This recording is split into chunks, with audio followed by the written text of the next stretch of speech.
ظالم ہے اس کا ساتھ دیا جا رہا ہے کسی حوالے سے. اب یہ کہنا کہ میں کوئی سیاسی بات کرنے لگا، نہ میں سیاسی بات نہیں کرنے لگا، میں تو وہ بات کرنے لگا ہوں جو میرے اور تیرے لجپال محمد نے اپنی بات کے اندر حدیث کے اندر لکھی ہے اور قرآن نے اس کا حوالہ بتایا. میں تو بات وہ کرنے لگا ہوں. ہم اس بات کے مجرم ہو جاتے ہیں کہ ہم حق بیان کیوں کرتے ہیں، وگرنہ علامہ محمد اقبال کی زبان سے پوچھ لیتے ہیں.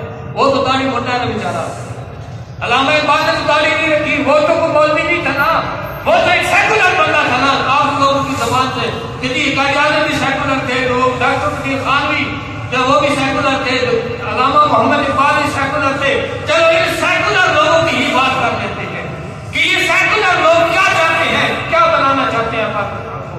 تو علامہ محمد اقبال رحمۃ اللہ علیہ مصور پاکستان، رسول اللہ کے عاشق صادق، آپ نے ایک بات مجھے سمجھائی اپنی کتاب سے.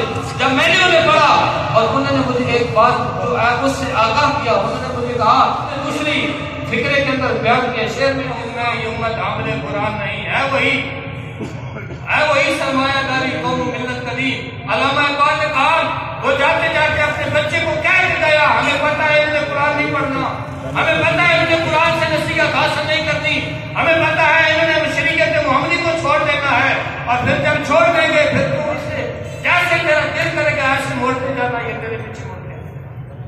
آج کہتے ہیں فلانا انگریز فلانے نے بڑی چیز بنا دی، فلانا جناب سائنسدان اس نے فلان چیز بنا دی، اور میں نے کہا سب کچھ